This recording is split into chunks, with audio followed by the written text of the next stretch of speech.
we're going to revisit Michael Kay. Okay, we're going to revisit the passage that we looked at earlier and see if we can take some of these big ideas that we've looked at, the theoretical concepts, and apply them to the text. So if we look back at where we quoted from before, that passage from 101, then a second free-corps man emerged from the hut. He unlocked the camp gate and conducted Kay through the crowd, crossing the bare earth of the assembly square to one of the wood and iron buildings. It was dark inside. There were no windows. He indicated an empty bunk. "That's your home from now on," he said. "It's the only home you've got. Keep it clean." Kay clambered up, stretched out on the bare foam rubber, no more than an arm's length from the iron roof. In the dim light, in the stifling heat, he waited for the guard to leave. All afternoon he lay on his bunk listening to the sounds of camp life outside. Once a troop of children rushed in and chased one another noisily over and under the bunks. When they left, they slammed the door shut. He tried to sleep, but could not. His throat was parched. He thought of the cool of his cave up in the mountains, of the streams that never stopped running. This is like Huis Neranius. He thought, "I am back in Huis Neranius a second time, only now I am too old to bear it." He took off the khaki shirt and shorts and opened the package, but the clothes, whose smell used to be simply his own smell, had in the space of a few days grown stale and frowsy and alien. Spread-eagled on the hot mattress in his undershorts, he waited for the afternoon to pass. Okay, now let's see how we can apply some of the ideas we've talked about to this little passage. We've got the camp, right, with all the associated images of locks and bunks and wood and iron buildings and iron roofs, and that already speaks of an unfriendly space, a space that perhaps Lefebvre would have called a conceived space, all right? They're spaces which have been organised and planned and designed by authorities to serve a specific function.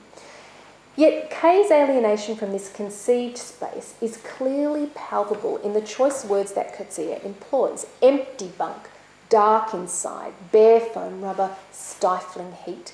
Now this is contrasted in the next paragraph with Kay's own lived experience, given to us through Kay's flashback to the cool of his cave up in the mountains, of the streams that never stopped running. The fluidity of the running water, the imagery of light and nature, they not only speak of Kay's sense of belonging and freedom, but they also highlight the alienating experience of a planned environment where choices are limited, action is curtailed. Now the running stream emphasises this sense of freedom one attains along with the sense with spatial belonging. It becomes symbolic of fertility, a sort of abounding creativity and multiplicity, and it contrasts dramatically with the guard's words to Kay: "It's the only home you've got."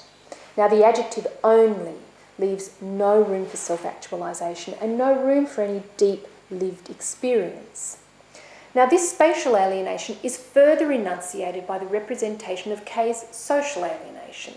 His new home is ostensibly provided for him by the guard, which is representative of that sort of totalitarian system, one that's devoid of any human warmth. The imperative language in "keep it clean" highlights the guard's authority and position in the social hierarchy, and it emphasises Kay's distance from his social environment. Now, Kay's fellow inmates are a troop of children who are separated from him by age and social behaviour. The codes of their lived experience are not accessible to him, and when they do leave him, they slam the door shut, right? So itself another metaphor for his social alienation. So while the peace and tranquility of his cave up in the mountains provide him with solitude and peace, the vast expanse of the natural is itself a form of his social belonging. In later parts of the novel, we're told that he finds solace and company in the company of plants and the soil, and he calls himself an earthworm, all right? These, we could argue, sort of form his habitus, all right? And it was shaped by the stories that his mother tells him of her childhood in that South African valley.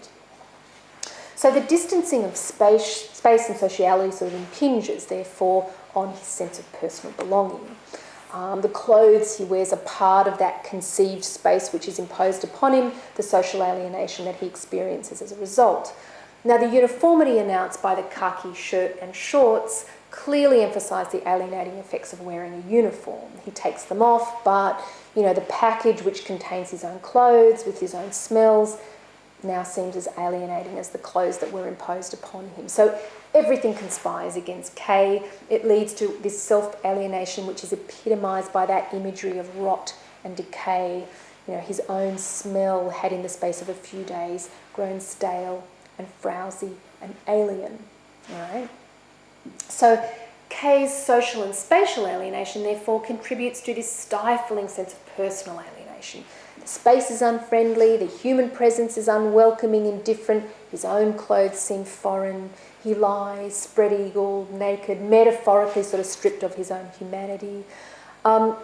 And in a sense, the personification of time merely completes that picture of his desolate existence. He doesn't engage with time. He can't make use of it. There's nothing he can do, either spatially or temporally. All he can do is wait for the afternoon to pass. Okay?